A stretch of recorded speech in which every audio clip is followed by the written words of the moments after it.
Welcome into the Hot Read podcast for Monday, April the 3rd. I'm your host, Easton Freeze, Director of Published Content here at BroadwaySportsMedia.com. We are also brought to you by the 440 Podcast Network.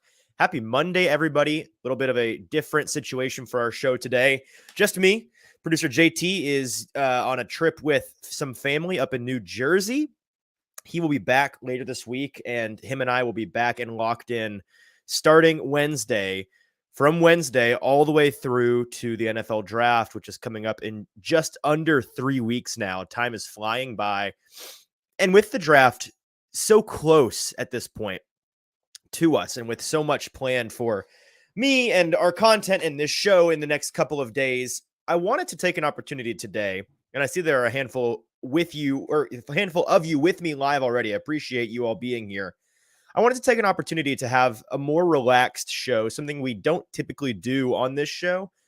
I don't go live all the time. Obviously, we do a lot of shows that we pre-produce, and that's part of the reason why we're able to have a higher quality product than many that do live shows, because we can work in post-production and put together a really nice, clean product for you. Today, the podcast version will be that. I'll chop it up so that it's listenable. But for the live stream, I wanted to take things a little bit more casually. I wanted to chat with you guys about whatever is on your mind, whether it is the latest with the Titans, the latest around the NFL, the latest with the draft, thoughts about the draft now that we're at the 2 weeks and change point, almost 3 weeks point out. A lot of moving parts, a lot today that I have written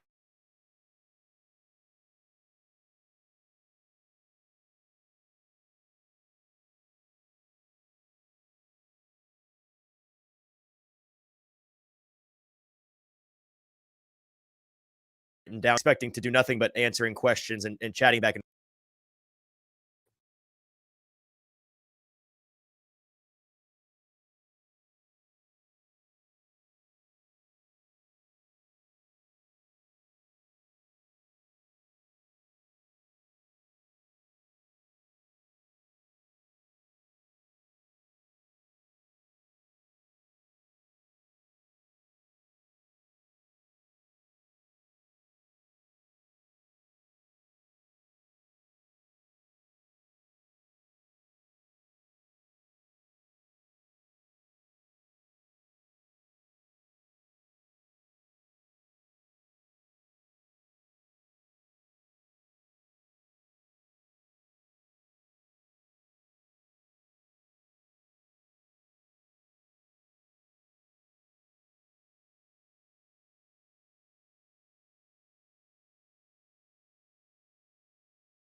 all right. Sorry about that. Our hosting platform totally crashed on me. I had to log back in. Hopefully, some of y'all stuck around here. If somebody wouldn't mind letting me know in the comments on YouTube that you can hear and see me again, that would be great, so that I know that I can move forward with what we've got to talk about today.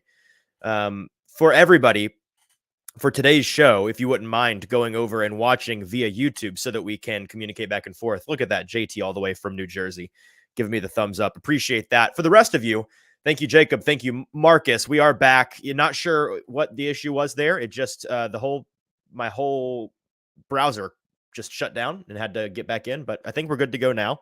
Like I was saying before we got cut off here, got a number of things that I have written down to talk about today. And then as we go, if you have any thoughts, questions, comments, if you wouldn't mind going over to Broadway Sports Media's YouTube page, finding this live stream. I'm guessing if you just search the Hot Read podcast in the search box on YouTube and go to live streams, you will find this show. That is the only way that I can communicate back and forth with you all via this interface, not on Facebook, not on Twitter. So if you're watching there, great. But to communicate with the show, you got to go and watch on YouTube. So go over there, leave your thoughts, comments, questions about anything, whether it's the Titans, the draft, the NFL, life, whatever it is. Let me know.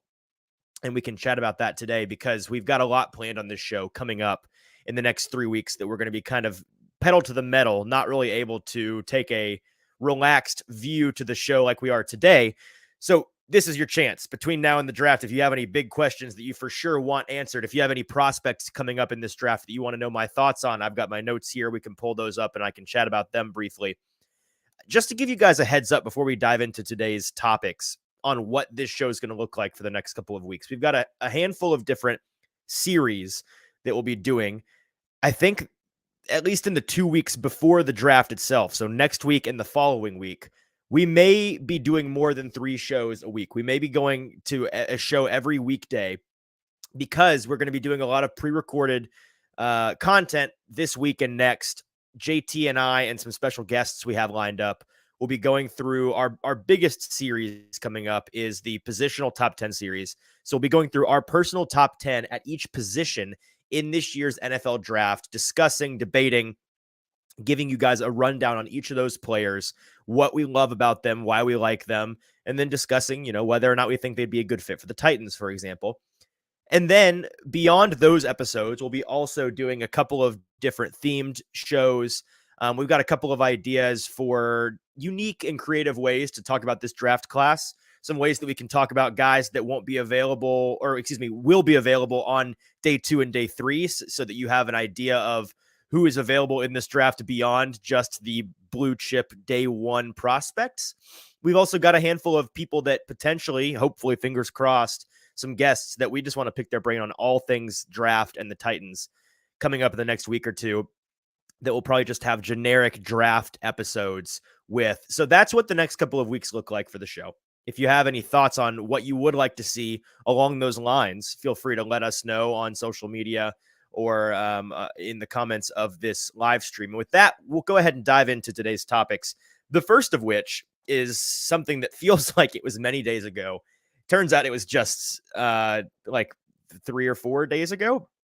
And this was the agent of Titans defensive tackle star Jeffrey Simmons. His agent, Paul DeRozelle, put out a video on Twitter on March 31st, this past Friday afternoon at 4:31 p.m. He posted a video that now has 37.2 thousand views. And it is a contract signing hype video is the only way that I can really explain it. It is a picture of the agent, Paul DeRozelle, along with a picture of Jeffrey Simmons on the field, side by side, bookending a video of highlights of Jeffrey Simmons playing, and the only comment on the tweet is an alarm clock, a clock emoji. And so it sent a lot of Titans fans and the NFL world kind of into a tizzy last Friday. It's something that we have had folks follow up on. I followed up on this with a league source of mine, and I was able to corroborate the report from my colleague and friend of the show, Justin Mello, who tweeted out a couple of hours after this video was posted, because there seems to be some confusion on the timeline. The Titans and Jeffrey Simmons have not yet agreed to an extension per league source. Negotiations remain ongoing. I was able to corroborate that report about an hour after he posted that, saying not only have the Titans not signed Jeffrey Simmons to a new deal yet, but there is no reason to believe a deal is imminent anytime soon, per my league source. In my personal opinion, this is not sourced. This is just my read on the situation. As I've said a couple of times in the past month, I wouldn't expect a deal on this until the summertime. I don't think, and there are some things both on and off the record in my communications with folks in the league who I trust that are very close to this situation, that I can't say specifically, but they have informed my opinion. And that opinion is that I don't expect them to get a deal done anytime soon, or at least I don't expect them to be in any rush to get a deal done soon. I don't think that is the way that the Simmons camp is approaching this. I don't think that that's necessarily the way that Rand Carthon and the Titans front office camp is approaching this. I think that they are comfortable with one another, comfortable with where they're at in negotiations, and comfortable that they will get a deal done later in the offseason, but before the camps in July and August roll around and things start to get a little bit hairy with star players that you don't have locked down just yet. Now, many people responded to the reports saying that the Simmons has not been signed, as well as the video itself. Well, if this is not an indication of the Titans being at a deal with Simmons, if it's not an indication of Simmons' camp trying to push the Titans or express frustration with the Titans or whatever it may be, if it's none of those things, what's the point of posting this video? And this is another thing that I can't necessarily say for sure. I can't source my explanation on this. All I can say is if you're looking for a reason, look at the thread on the original tweet. And that will probably give you an indication as to the reason why it was posted. Now that I've said all that I can say on that topic, and Titanic chimes in, PTSD from last year, wish it would get done before the draft. I expect a trade, unfortunately. Titanic, I totally understand where you and many Titans fans are at right now on the Simmons contract situation. I wholeheartedly believe the things that I have been saying about Simmons, that I'm not concerned about him remaining a Titan. I fully expect them to reach a deal. I expect that deal to come later than sooner. All of that being said, it is eerily similar to what I and others were saying around this same time last year about A.J. Brown. I mean, we had head coach Mike Vrabel going on the Rich Eisen show saying in no uncertain terms, as long as I am the head coach of this football team, A.J. Brown will be a Titan. Then that was expressly disproven on draft night. It was the reason why I'd imagine now you have Vrabel answering questions at the owners' meetings last week in Arizona, for example, about Ryan Tannehill, saying that he hopes he's on the roster, but he's not going to commit to any of these players being on the roster in August when it's just now April. And maybe there's a little bit of learning that went on there with Vrabel not getting too ahead of himself when ultimately it's not just his decision who is and isn't on the team. In fact, it's primarily the GM's decision. And while now with Rand Carthon and John Robinson out of the building, there's a perception that there's a lot of collaboration going on there, that Mike Vrabel definitely has a bigger say in the personnel situation for this team. It still ultimately is not just his decision. He's got an entire personnel department and a GM that he works alongside who are going to be finding a solution here. Titanic, I disagree with you on the fact that it will be a trade. I don't think that it will be. I don't see a team necessarily as great a fit as the Eagles were for A.J. Brown last year to come and get Jeffrey Simmons. I also, and this is something that I've talked about since the day Rand Carthon was actually since the day John Robinson was fired, really, all the way back in November, I've been saying, I think you can think whatever you want on Jeffrey Simmons, what he's worth, what a deal for him would or wouldn't look like for the Titans going forward, what a good number would be, what a bad number would be, what his actual market value is. You can think whatever you want on those things. And I don't think any of it matters because I think the new guy, whoever he may be, and it turned out to be Rand Carthon, my take at the time was whoever the new guy may be is not going to be a moron. He's not going to look at the situation that just opened up the position he is now filling, where John Robinson made a bevy of mistakes that ultimately did him in over his last 2-ish years as a member of the Titans organization.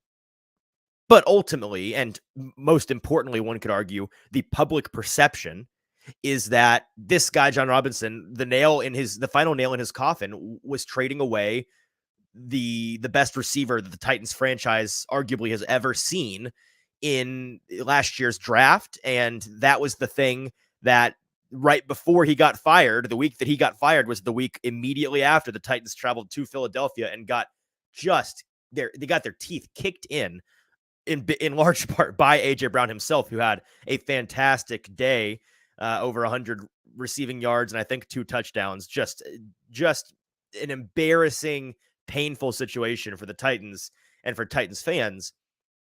that's not going to be a situation that the new guy comes in and decides, yeah, I'm going to replicate that pretty much exactly by taking the other guy that turned out to be a star from that same 2019 draft class and immediately with my first big decision, putting him on the trade block and getting him out of town.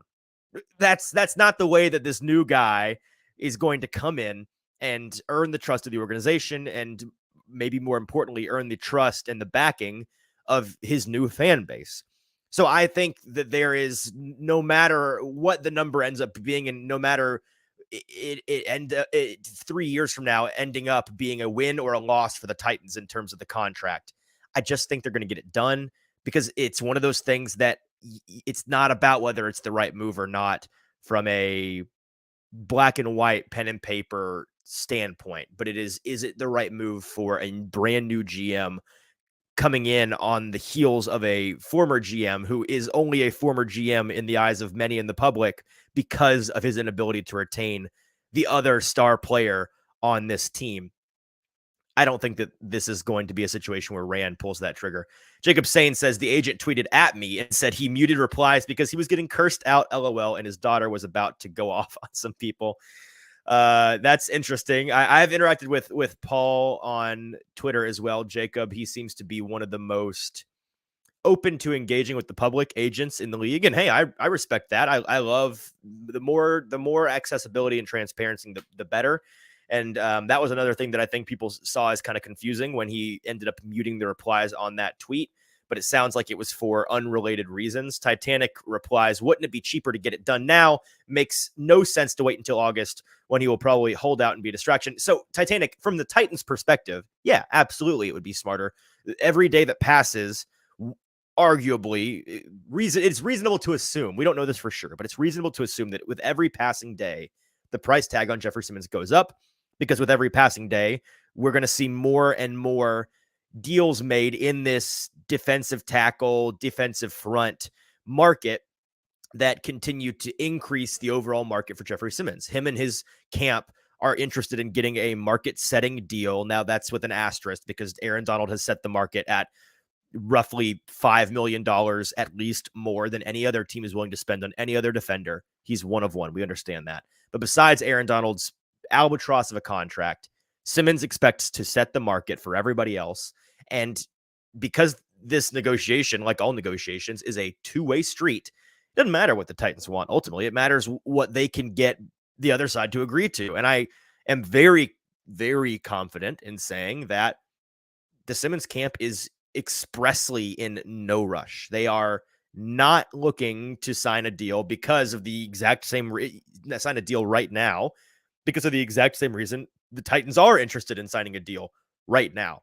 They are interested in getting the most money possible. So, and they know that that number is likely to increase if they wait and get a deal done in the summer. So they are likely telling the Titans, we're in no rush. Y'all worry about the draft. You guys worry about the rest of your free agency, blah, blah, blah. We'll talk to y'all after the draft. We'll talk to you in June. We'll talk to you in July. Now, will that potentially become a distraction in August, Titanic? Yeah, absolutely. If he is still unsigned and we start getting into more and more of the involvement in camp, then yeah, it's gonna be a problem. But that's something that we're gonna have to cross that bridge when we get there, because I'm sure the Titans aren't interested in doing that. I can say anecdotally I've spoken with Jeffrey Simmons a decent amount, and I feel like I have an understanding of him and his priorities from speaking to him. I don't think that he's necessarily interested in that. Now, if it comes down to it and he feels disrespected by the number the Titans are throwing at him, then maybe we get there. But he doesn't strike me as the kind of player that is going to jump at that opportunity. And there's no telling what his team is interested in, because it's a relatively new team. And I don't know anything about this agent based on his track record, besides any interaction that I've had with him and seeing what he is about on Twitter. The Sobros Network, I'm assuming this is Stoney, but if it's not, hello to whoever else is over there running the Sobros Network YouTube account, asks, is Simmons a potential bargaining chip and a potential move up to 3 with triple eyeball emojis? Yeah, absolutely he is.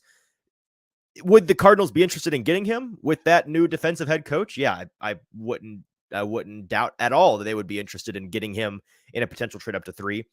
But that is a kind of a perfect transition, whoever is running the Sobros Network YouTube account, into our next topic, which is the madness within the AFC South in the past like 10 seconds or so, or roughly the last 48 hours. Now, I'll get back to this question expressly. Is Simmons potentially a bargaining chip in a move up to 3 in just a moment? But I want to kind of lay out this whole topic, and then we'll dive into each team individually. I tweeted this out earlier today as an aggregation of all of the major reports we've seen in the past, again, 48-ish hours. Maybe a bit more than that, but since this past weekend. Hey, Stoney, what's going on, man?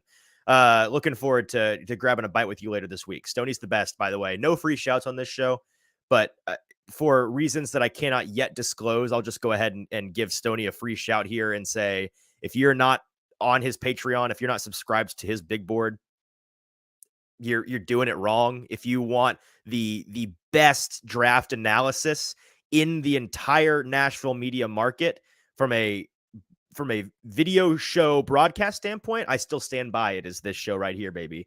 But if you're looking to read the best, most detailed, most comprehensive write-up reports on these guys, it's Stoney's list. At last check, he's already over 20,000 words on the entire report. So go over to Stoney's Twitter page. I know you can find the link over there, or on the Sobros Network. I'm sure it's there as well. He's got a Patreon set up for his Sobros big board. He has really done the legwork on this draft class and knows what he's talking about. I fully endorse it. So go and check that out. Hopefully, Stoney, you and I can do a little bit more work on this draft class coming up in the next days or weeks. So here's the deal with these reports. We've gotten 3 significant draft-related AFC South reports from folks that are reputable sources over this past weekend. The first of which, well, actually, I'm not positive the order these things came out in. So in no particular order, you have from Move the Sticks on Twitter, which is Daniel Jeremiah over at NFL Network. He reported, I believe, on the Move the Sticks podcast last week that the Titans, based on his sources and buzz around the league, they are among the teams, I believe it was the Titans and the Raiders that were mentioned by name. They were among the teams most seriously exploring trading up to that 3rd overall draft pick with the Cardinals. And that drew a lot of attention because the big question there is we don't know who's going to be available at 3.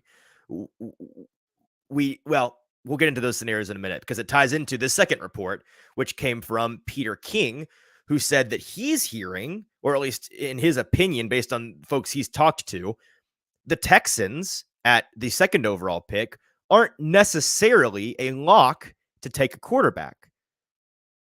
Now, that'd be really shocking to most. That'd be surprising to me, although I do understand the rationale for why potentially they may not do that. We'll explain that in a second.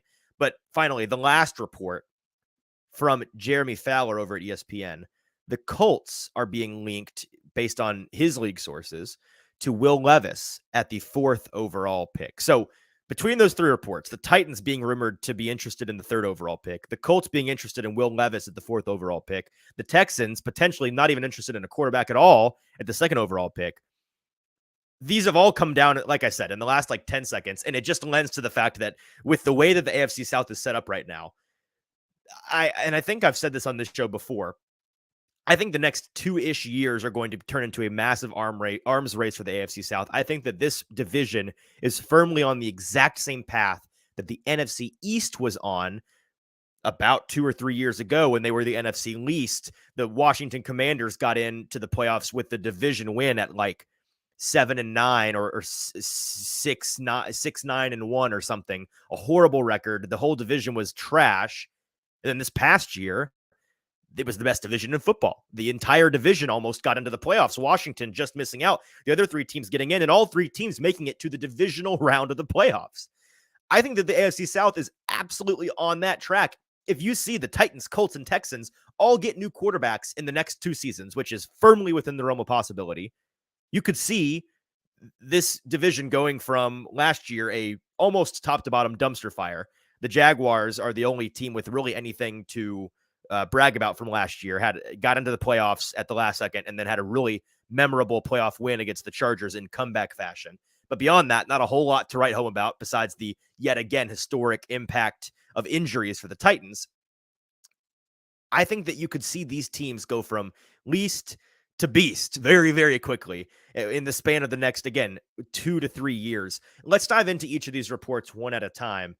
Just to check our comments here. And by the way, little midway show reminder, if you are not watching the show on YouTube over at Broadway Sports Media's YouTube page and commenting on the comment section of that live stream, then you're missing out on the conversation. Would love to chat with you all today.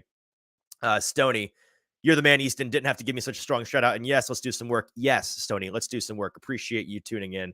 You are the man. Logan says Titans trading up to 3 for Anderson as Carthon wants to remake the San Francisco defensive line. Hashtag 4 Horsemen. Logan representing his very strong bid to be one of the original 4 Horsemen, something that we will talk about on Wednesday. And if you don't know what I'm talking about, then you need to go back and listen to the last 4 or 5 episodes of this show. I'm not going to recap all that. You need to be a more loyal listener. You'd understand the Horseman competition that comes to a head on the next show on this feed after this one. So the Titans report from Daniel Jeremiah, we will save for last because, of course, this is a Titans show and it all kind of ties back into the Titans. Let's start with the Colts being interested at Will Levis at the 4th overall pick. Now, this is the kind of report that this time of year, you have to parse everything that is so strongly and specifically worded like this. You have to take it with a grain of salt because this is must-lie season. We know that the lying is out in full force this time of year. It is the kind of thing that is flying hot and heavy, and you'll often see as we get closer and closer to the draft, very strongly worded reports like this that contradict each other. Like on the same day, you could easily see a report that comes out and says the Colts are interested in Richardson at 1.4. The Colts aren't interested in a quarterback at all at 1.4. The Colts are interested in trading up to 1.3. These things will change 20 times before we get to the night of, which is all to say we don't really know, and we won't really know until we get there. There are very few absolutes in any NFL draft. That being said, I'd be kind of surprised if it really is Will Levis who the Colts are most interested in at the 4th overall pick. I don't necessarily see them being right now in a headspace where they are comfortable with whoever at quarterback falls to them at 4. I've kind of reached the point, my thinking has evolved on this. I'm like 65-35 in terms of will the Colts take a quarterback in this draft at all. I think everything continues to point more and more to the idea that this team is kind of stuck in as an in-betweener, kind of the odd man out. However you cut the cake on the way that this draft unfolds, it just feels like they're going to get the short straw, however this pans out. And I don't know if their GM, Chris Ballard, is the kind of guy, his track record indicates that he's not the kind of guy to make what you could argue is kind of a desperation move in just taking whatever quarterback happens to fall to them at 4 when they have at least one interdivision rival ahead of them, potentially, probably taking a quarterback, and possibly 2 if another, like the Titans, swoops in at the 3rd overall pick, or another AFC team like the Raiders comes in and steals the 3rd quarterback, and they're left with the literal scraps of this quarterback class. The Will Levis discourse has jumped the shark, and I've made that very clear in a previous episode. You can go and listen to that. I won't rehash all of that, but I do think he is a 1st-round pick. 4th overall would be a little rich for my blood personally. I'm very much stuck in the middle on the Will Levis discourse. I think that he is easily the 4th best of the 3 quarterback prospects in this class, and yet I do think that he is firmly a top 10 pick. And I don't think that he's this insanely bad player like many seem to think that he is. However, I just don't really see their new head coach, Shane Steichen, former offensive coordinator of the Eagles, getting super excited about the idea of Will Levis. I don't know. And Logan Grady chimes in. Indie Media keeps hinting at Buckner, DeForest Buckner, getting a deal during the draft to, it sounds like you're saying Indie Media is hinting at the Colts potentially dealing DeForest Buckner during the draft to accumulate capital. I've not gotten wind of that, Logan. I'm not refuting that, but that would make some sense, I'd imagine, especially if the team is embracing, finally, going into a bit of a rebuild situation as they've needed to for a couple of years. Yeah, so Logan confirms, yes, being traded away. So that's something that I've not seen, but it would not shock me at all if they are interested in trading him away to accumulate some capital. If they do that, it'd be interesting to see, do they use that capital to trade up and get the third overall pick, or maybe try to entice one of the top two folks off of their pick, which would seem foolish but not impossible.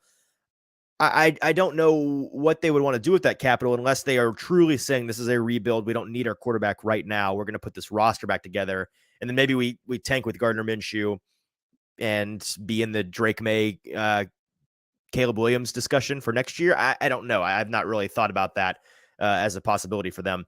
The second of the three reports was from Jeremy Fowler from Peter King saying that the Texans could potentially pass on a quarterback at 1.2. On the surface, this seems confusing, but let me explain what the rationale would be if they were to do this. I've seen many folks talk about this report on Twitter as this would be insane. You'd immediately have to say that this front office and head coach pairing doesn't work. You're going to have to go back to the drawing board, all these things. Maybe. Here's the rationale, because people forget the Texans have 1.2, the second overall pick. They also have 1.12. So what they could do here, and what the reasoning could be, is you've got a defensive head coach in his first year, but he's a defensive savant, right? You've got a GM in Nick Caserio who is very conservative, comes from the New England tree, is known to not push things when he doesn't believe that they're there, plays an old school style of roster construction. That is his game. You take those two, combined with the fact that this team has the 12th overall pick, as well as the fact that Will Anderson will be there at number 2 because the Panthers are taking a quarterback at 1. You could reasonably see the Texans deciding, let's take Will Anderson at the second overall pick because we think he's the safest pick in this draft. Heck, we may think he's the best player available in this draft. Some folks have him number 1 on their big boards. Let's take him. He can be very good for a very long time and be a staple of our team. From a roster building standpoint, having guys, quarterback or non-quarterback, that are cornerstone foundational pieces of your roster is a very underrated element of roster construction. It's very, very important. So that could make some sense. And then, hey, you know what? Maybe we have a guy that we love in this quarterback class, but it's just one guy. And then the other 3, we could take him or leave him. We can't take him or leave him. We don't have any one ranked above the other in a significant way. Or maybe they look at this entire quarterback class and say, we see a significant flaw or 2 for each of these quarterbacks, all 4 of them. We don't love any of them. We like all of them. So maybe they say, let's take Will Anderson at 2. And then we can consider using that 12th overall pick, as well as the fact they have 12 total picks last I checked in the chamber here that they've got locked and loaded that they can use to trade back up. So between those 10 other picks behind their 2 first-round picks, in addition to their second first-round pick, which is the 12th overall, they could relatively easily make a deal if they were wanting to go in on 2 blue-chip players. Let's get the second and the third pick. Let's trade with the Cardinals and go back up, and we will maybe be the first team with consecutive picks in the top 5. But hey, we're uniquely positioned to do it. Let's do it.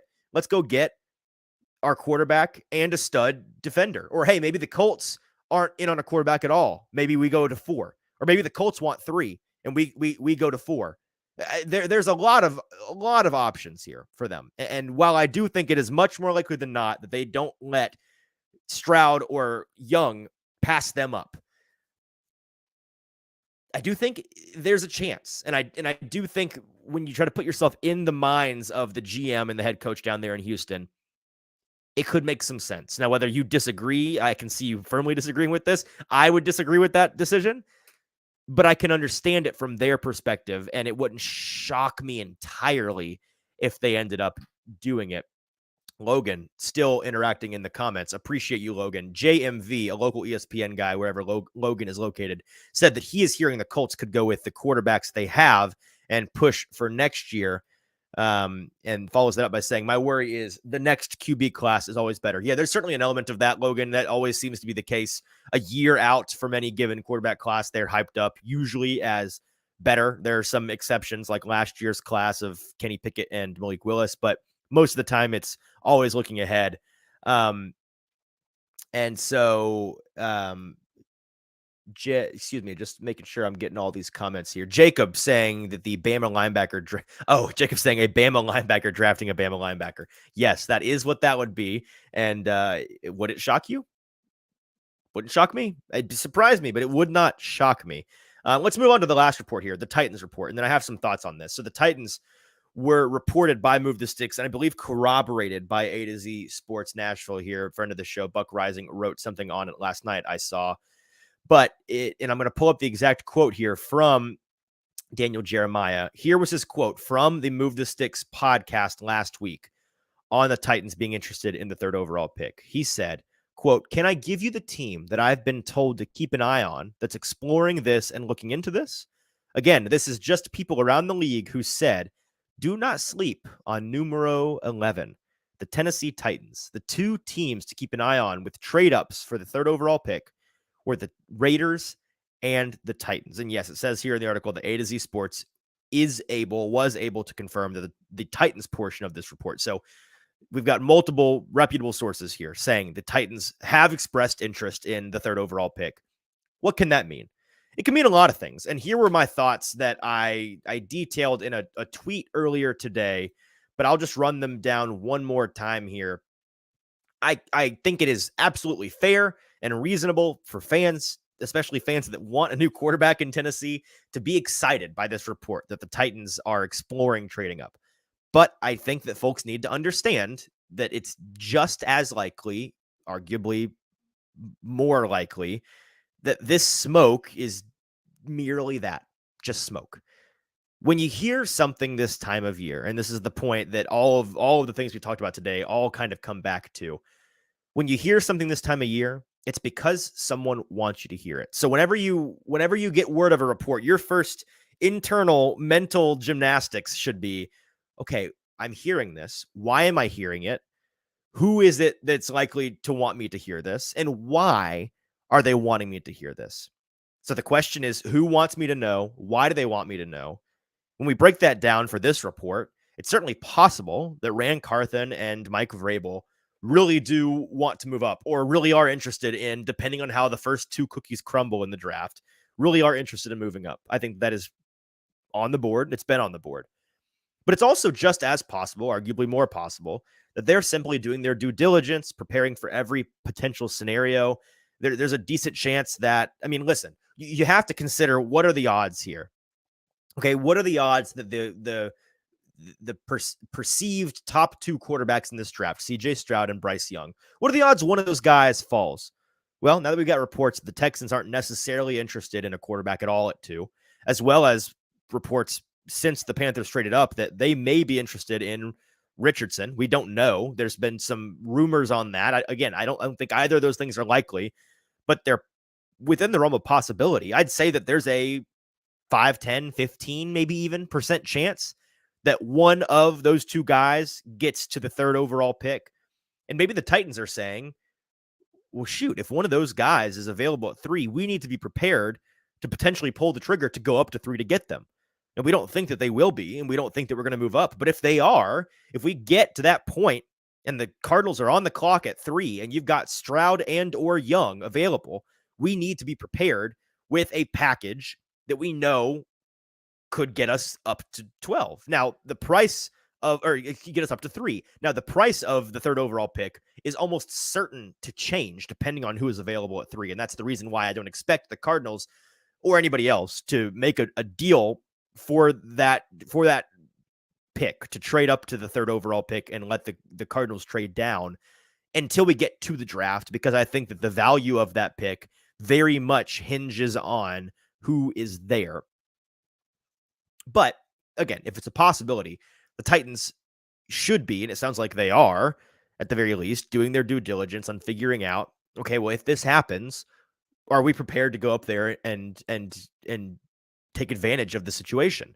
I think it's also just as possible that they are trying to goad another team like, oh, I don't know, the Colts, for example, to jump up to 3 instead of them. If a division rival such as the Titans, who for years you were the father of, but in the past 5 or so seasons, you have not only not been the father of them, they've been the father of you.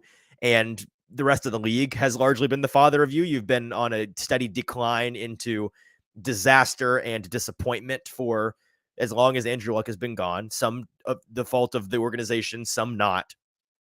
I do think that there's some serious pressure there if the Titans were to really get the media machine rolling with this. Titans moving up to 3. The Cardinals and the Titans are in communications for the 3rd overall pick. They're ironing out the terms. The Titans are seriously interested.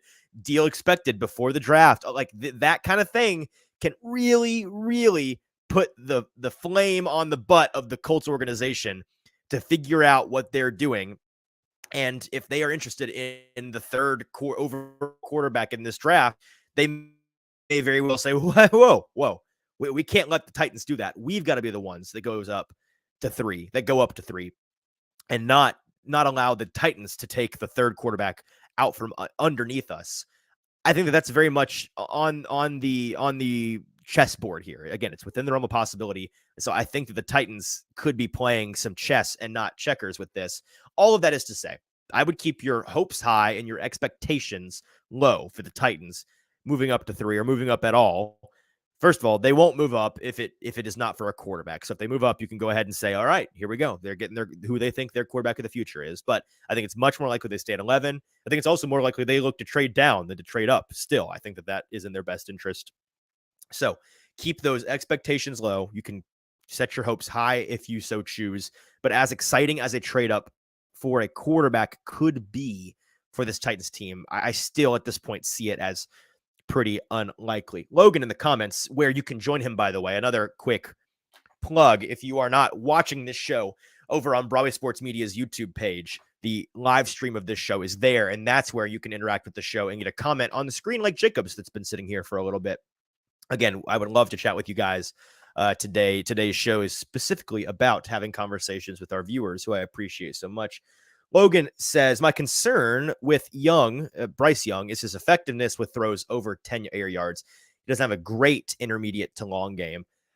I don't know if I necessarily agree with that, Logan. It's not his strong suit, but in college, rarely is that the strong suit of any quarterback. Typically, even the guys who we see come into the league and become the Aaron Rodgers, the Patrick Mahomes, the Kyler Murray, the Josh Allen type, the Joe Burrow, especially last 2 seasons ago when they were a go ball style offense.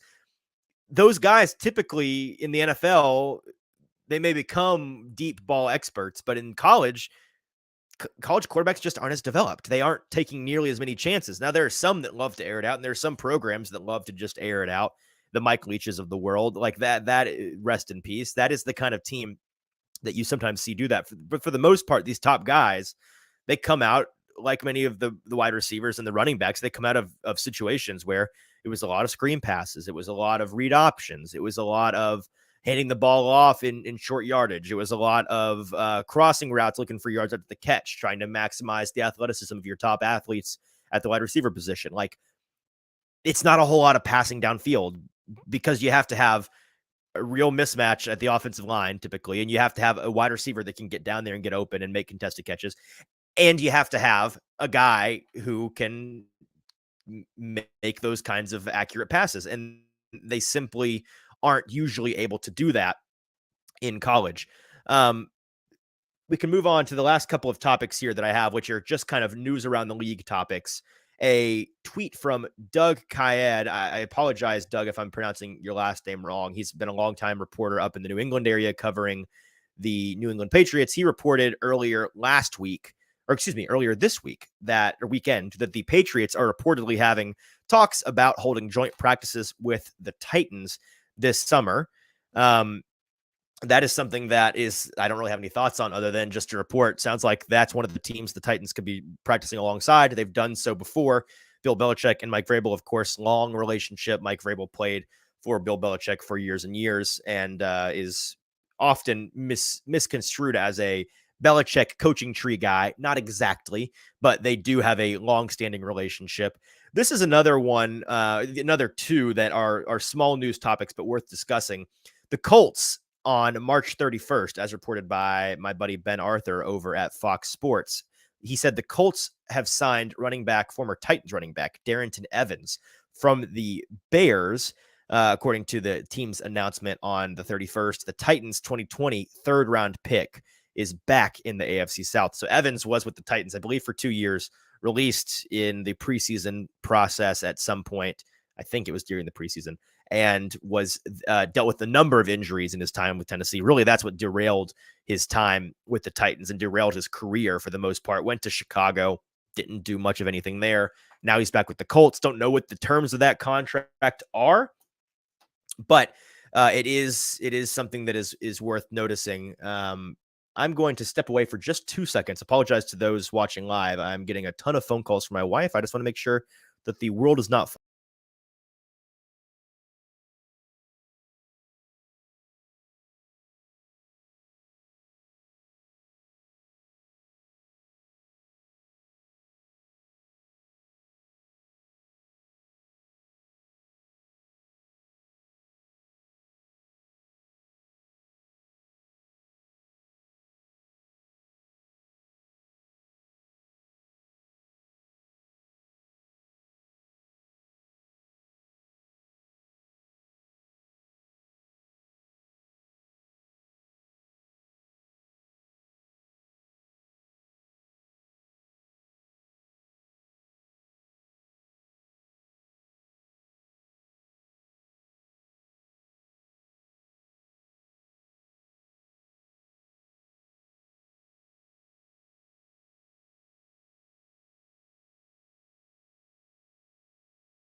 All right, so sorry about that. We are back. Again, this is the Hot Read Podcast. We are live. If you are watching live, appreciate you. Go over to Broadway Sports Media's YouTube page, and in the comments there, we can interact. Sometimes due to calls, those of you that have a significant other, if you keep getting phone calls over and over, you can't just ignore it, even if you're in the middle of a live show. So I apologize for that. So yeah, Darrington Evans, former Titan, back with the Colts.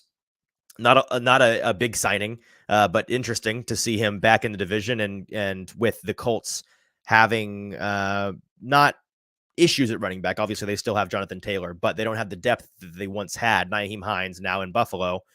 I unless I'm off the top of my head forgetting another stud running back for the Colts, I could see Evans being in the competition at least for that backup running back role. He's the kind of guy that is a nice complement to Taylor. Again, if he's healthy, Evans, at least on paper, is supposed to be the kind of guy that's a third down back, good enough pass blocker, a threat in the passing game, as well as a threat to run. So we'll see if that ever pans out. The other signing in the past couple of days in the AFC South that's worth noting is the Titans agreed to terms with tight end Trayvon Wesco, as well as center/guard Corey Levin. Levin has been with the team on and off for years now. It's going to be a competition, I believe, at the center position between Levin and Aaron Brewer when we get to August, which should set up for a nice competition. I know a lot of folks don't love to see a ton of competition during the preseason. They like to see guys be able to settle into their position and put together some continuity, some unity, some togetherness. I understand that totally, but frankly, where this offensive line is right now, which is completely deconstructed, it needs reconstructing. So let's get the best guys in the best positions would be, I think, the most reasonable approach. And I think that's the approach the Titans are going to take. So I think we're going to see some competition. And I fully expect Levin to be in that competition for the center position now that Ben Jones is no longer with the team. Trayvon Wesco is a guy that the Titans signed. I forget where he came from. I want to say he was a Jet. Let me double check that real quick, just so that I'm not spreading misinformation. Trayvon Wesco came from, the Bears. The Bears to Titans pipeline finally goes backwards for once. So Trayvon Wesco, the former Bear, is the tight end that the Titans have signed, brought in for, I believe, just 1 year now. He is essentially your replacement for a tight end who will remain unnamed, Jeff Swaim, that the Titans faithful have wanted off the roster for a while now. I think that this all but confirms Jeff Swaim is not being brought back. I think that he is not just your Jeff Swaim replacement. Okay, so I'm not crazy, Logan. Thanks for the alley-oop here. He was a Jet, then he was a Bear. Now he is a Titan. Trayvon Wesco, was among all tight ends last season with a snap threshold of 100 snaps. And this is a stat that our buddy Mike Herndon found. Wesco ranked 6th in run blocking and 8th in his pass blocking grade in 2022, according to PFF. Not really a pass catcher. Herndon compared him to Craig Stevens, which Titans fans, yeah, there you go, Jacob, nailed it. Craig Stevens 2.0. That's the idea. That's the hope. If he can come in and be that true, not really a pass threat, but he is our inline blocker. He is our extra offensive lineman on the field, and he's going to mess you up. Great. Titans needed one. They upgraded from Jeff Swaim to this guy. Wesco, I think Titans fans should be really happy about, because not only does he mean the end of Jeff Swaim, I would imagine, but I think it also means an increased ability to have a jumbo package in there that is just a road grading, mauling, run blocking package, or have a jumbo-ish package in there that is able to be a max protect group and put the best pocket around Ryan Tannehill or whoever the quarterback ends up being next season, which of course Titans fans know Titans could really use. The last thing I want to talk about today that I have written down, and then if we can continue to chat if folks have any questions, comments, we can continue to do that.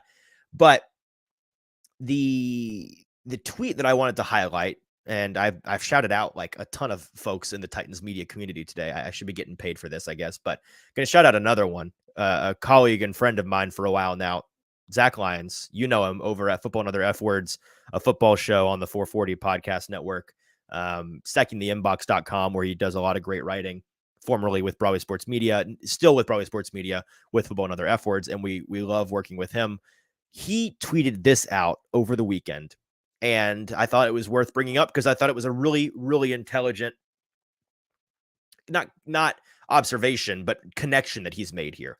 So he tweeted, "I just collected data for wide receivers drafted by the Rams and 49ers when Ran Carthon was there, and from every wide receiver drafted by the Titans in the John Robinson era, only one wide receiver in this year's NFL draft meets/exceeds the average data points for the following categories: college dominator rating, which is a special proprietary number that you don't need to know the meaning of, besides it's just how dominant were you in college, your yards per reception, and your target share percentage."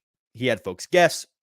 Somebody ended up getting that right, just to shout him out, I guess, since I'm giving out all these free shout outs. At KAIX808 tweeted the answer, which was Tyler Scott out of Cincinnati, which Zach replied, "Nicely done." The answer was Tyler Scott. The historical trend based on Carthon as well as the Titans under John Robinson eras, the common trend has been a college dominator rating of at least 34.72%, yards per reception of 15.2, and a target share percentage of at least 24.8%.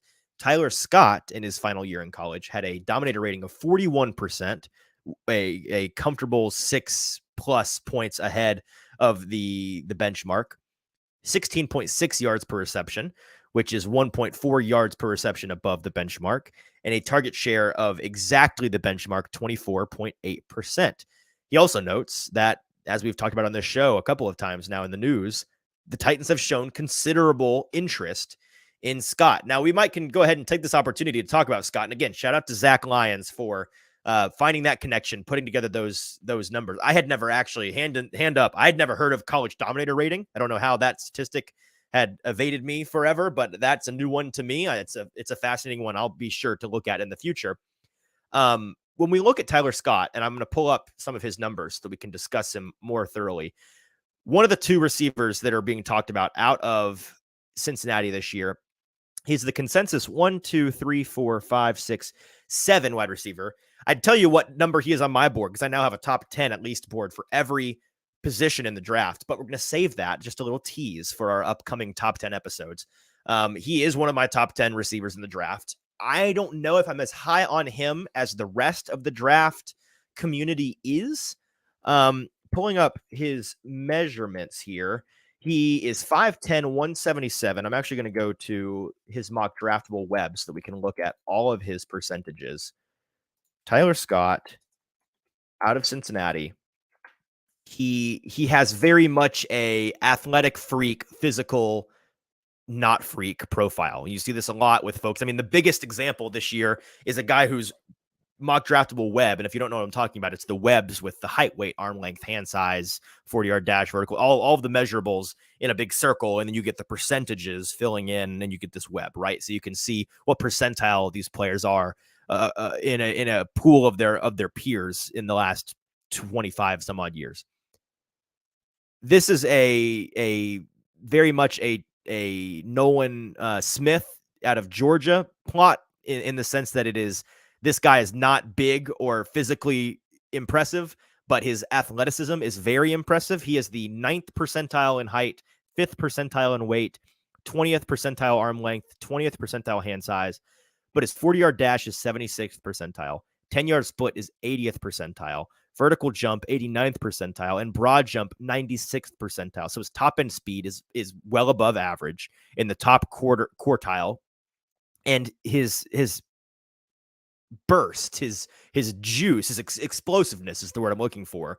His broad jump and vertical jump, the best indicator in his 10-yard split, all the best indicators of explosiveness on this chart, they're the 96th, the 89th, and 80th percentile. It's pretty ridiculous. Again, for exact numbers, 40-yard dash, he ran a 4.44 at the combine. His 10-yard split is a 1.51. Very good. Very, very good. 177 pounds, 5'9" and 5'8". So again, the size is what concerns you the most. But what have we heard the Titans talk about this offseason? Especially at the very end of the season, at the kind of the postmortem of the regular season. You've heard Mike Vrabel in particular talk about how this team absolutely has to get faster. And then you've had folks like Paul Kaharski, who's a friend of the show, friend of the network, on the network, fellow member of the 440 Podcast Network. Check out the Paul Kaharski show. Man, I am a charity today with the shout-outs. The best reporter in town for my money has asked the question, well, does getting faster at the expense of size, which historically for the Mike Vrabel era of football in Tennessee has been the 1A thing. We're looking for big guys. We're looking to be an off-the-bus team. And by that, if you've never heard of an off-the-bus team, you want to be the team that when you get off the bus, the other team is shaking in their boots because you are the eye test. You are physically daunting. You are a varsity squad through and through getting off the bus. A bunch of big boys that want to come and play muddy, ugly, physical, violent football and beat you up. That has been the Titans' identity. That identity does not go hand in hand very well with being a very fast team. And because of that, the Titans have not been a very fast team. Now they're expressing interest in getting with the times a little bit, not zigging so much when the rest of the NFL zags, joining the zag team and getting a little bit faster because speed kills, and speed is slowly, I guess quickly now, becoming king in the NFL. That typically means you got to get guys that are a little bit smaller. And this would absolutely fit that bill, right? A 4.44 guy with crazy explosiveness can get off the line in the blink of an eye, but he's not even 5'10", and he's not even a buck 80. Is that the kind of lengths they're willing to go to? Kind of sounds like it, and kind of sounds based on their interest level in different receivers like they are most interested in guys that are a little bit faster and a little bit smaller in this year's draft. Luckily for them, this entire draft is a bunch of shrimps at the wide receiver position. So that's something that there is an abundance of. The Josh Downs, the Zay Flowers, the Jalen Hyatts, the Charlie Joneses, the Tyler Scotts of the world, just to name a few. These guys, Jordan Addison, all these guys are real small. And I fully expect them to look into these folks. But yeah, Zach making a good point about Tyler Scott. I think that he should absolutely be on your short list of guys. If not that you want the Titans to draft, at least on the short list of guys the Titans seem most interested in potentially drafting in that second day window, second or third round, if he is still available. Logan points out, would you rather, and this is a question which we can go ahead and I've exhausted my topics for today. So if anybody has any questions or comments, this is your last chance. I'm gonna get off here in just a minute when I run out of questions. So if this is the last one, so be it. If anybody else has any comments, appreciate you being with us live. Make sure to go over to Broadway Sports Media's YouTube page, leave the comment there, and we can chat about it. Logan says, would you rather trade up from second pick to get both OSU tackles or drop back from 11 and get both Oklahoma offensive linemen? Interesting. So it sounds like, Logan, in this hypothetical, you're saying you can give up your second round pick to go up into the first and get both Ohio State linemen, in which case you'd have to give up some more than just a second round pick to go up to that one. But I understand what you're saying, and not have a second round pick as well as some other capital so that you can go and get, and I'm pulling up all the names here just that we can talk about these guys by name, to go and get Paris Johnson Jr. as well as DeJuan Jones, or trade back, get some more capital, which you've not named here, but one can imagine, to get Broderick Jones. You said, oh no, not Georgia offensive lineman, Oklahoma offensive lineman, which means that you would be getting Wayne Morris and Anton Harrison, which Morris is listed as a tackle as well as Harrison. I don't know, I mean, but whether it's an interior guy and a tackle or two tackles, that's a good question. I would rather move back. The second I said it, now I'm not sure. You know, generally speaking, Logan, I would move back because I want this team to trade back, because I think that they need more swings of the bat. But this is a tough, you put me in a tough situation here, because I am pretty on par with the consensus on the Ohio State guys for Paris Johnson Jr. and DeJuan Jones. I think that they are appropriately ranked as the 10th and 39th overall consensus guys. I am lower than most on the Oklahoma guys. Harrison is ranked 31st overall. I wouldn't take him in the first round. I think that he's a beginning of the second round guy. Personally, I just don't think that he's going to be a stud tackle in the NFL. I think that he'd be maybe the best budget tackle in this draft class if you could get him at the top of the second. And then Wayne Morris, I'll be honest, I've not done a ton of tape study on him. All of my analysis on him has been listening to folks who I trust and looking at his numbers. I'm not crazy on him. He's the 117th overall prospect, so you could theoretically get him in the third round. If that's what it means, that they can draft somebody in between those two guys, then maybe. But I'm not crazy about him in terms of the guys that would be available in that same area. I'd rather have a Tyler Steen or a Blake Freeland or a Jalen Duncan out of Maryland, or a Matthew Bergeron out of. I mean, I'm looking at the whole list. Like, I'd rather have all those guys than Wayne Morris. I'm not crazy about him in particular. Logan says, right, lose capital to gain Jones, or gain capital to get both Oklahoma guys is the gist. And yes, like Sobros Network, Stoney points out, Logan is dropping puzzles in the chat today. Agreed, Logan. So in this one, I would actually say trade up, although my general philosophy dictates trade down. I just really don't like the Oklahoma options in this year's draft. Stoney says, Easton, we need some hair tips. The flow is looking locked in today. Thank you very much, Stoney. I actually changed my hairstyles in like December. My wife, and you know how this goes, the old ball and chain, decided that I needed a change up. I fought her on it for about a month and then caved and changed it up. She ended up being right. I like it different. It's a nice change of pace, maybe a little summer look. Maybe I'll go back to the longer look in the winter. My hair tips are, don't be afraid of using product, and don't be afraid of a hair dryer, fellas. Boys can use hair dryers too. It's not girly to use a hair dryer. Make that thing look good. Who cares if you have to use a little hot air to style it up a little bit? A comb and a hair dryer never hurt anybody. Those are my only tips that I have for you there. Jacob says, can't wait for the top 10 kickers in the draft episode. Also, did JT get scared off for good because you didn't value him? No. First of all, funny, we're not doing a top 10 kickers episode. We're not doing special teams, guys. We will do all 11 main positions. We will do quarterback, running back, wide receiver, tight end, tackles, interior offensive linemen, D tackles, edge players, linebackers, cornerbacks, safeties. Whether those are individual episodes or not, we don't know yet, but we will do a top 10 on each of those positions. Logan is heading out. Appreciate you I'll check my DMs, Logan. Appreciate you being here with us today.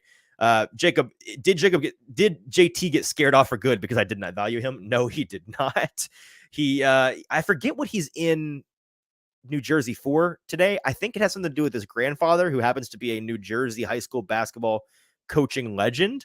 I think that they're honoring him at his school. If I'm not totally messing that up, JT, sorry if I am, but I think that's what he's doing. So he's on a little bit of a family trip this weekend. Told him I would be able to handle today because him and I are going to be locked in for the next 21 some odd days before the draft. So yeah, that's where he's at. And I think that's where we're at today. We're at an hour 12, and this has been a all over the place episode, but that's what we said it was going to be. So unless anybody has any last minute questions to throw into the chat, I think we'll be calling it there. Just again, to give you guys a heads up, we've got top 10s on each position in the draft coming up. We've got at least 3 or 4 different special guests that we have in the next 2 weeks. I mean, folks, I think that I'll tell you exactly how many days away we are from the draft. We are, excluding today, 1, 2, 3, 4, 5, 6, 7, 8, 9, 10, 11, 12, 13, 14, 15, 16, 17, 18, 19, 20, 21, 22, 23, 24. We are 24 days away. So, 3 weeks and some change. I kept saying 2 weeks and some change. Maybe my anxiety got the best of me. It's 3 weeks and some change. Thank you to Stoney for hanging out with us. It was fun. It was very fun having you in here, Stoney. Appreciate you. Talk to you later this week. I'll talk to the rest of you guys later this week, where on Wednesday, don't know whether we'll be doing a top 10 episode yet on positions. We probably will be. So be ready for your first top 10 episode on positional guys for Wednesday's episode. And then be ready for some special guests coming up, some special formats of the show. Again, I don't want to give away too much. We've got a couple of different ideas for shows where we can dig into some later round prospects. A lot of awesome, exciting stuff. We've also gotten an announcement on the horizon for what our draft night situation is going to be. If those of you that were with us last year at this time, you know that we did a big live stream the first 2 nights for the first 3 rounds on Friday and Saturday, or excuse me, on Thursday and Friday. No, wait. Yes, Thursday and Friday night. I've thrown myself off there. Thursday and Friday night, we'll be doing a round 1 and then a round 2 and 3 live stream, maybe beyond that. But that's all that's locked in. We've got some special guests. It's going to be a joint collaboration with a handful of the very best local draft analysts. So we'll announce that when we can announce it, ironing out some details on that this week, but it's going to be bigger and better than anything we've done before on this show with the Broadway Sports Media and 440 Podcast Network. And we're super, super excited about it. So make sure to tune in for the next couple of episodes, because we'll eventually be announcing what that's going to look like. Until then, I've been your host, Easton Freeze. Thanks so much for hanging out with me today. Producer JT will be back on Wednesday. We will be back on Wednesday. We'll talk to you first thing Wednesday morning. Until then, this has been the Hot Read Podcast. Have a great couple days.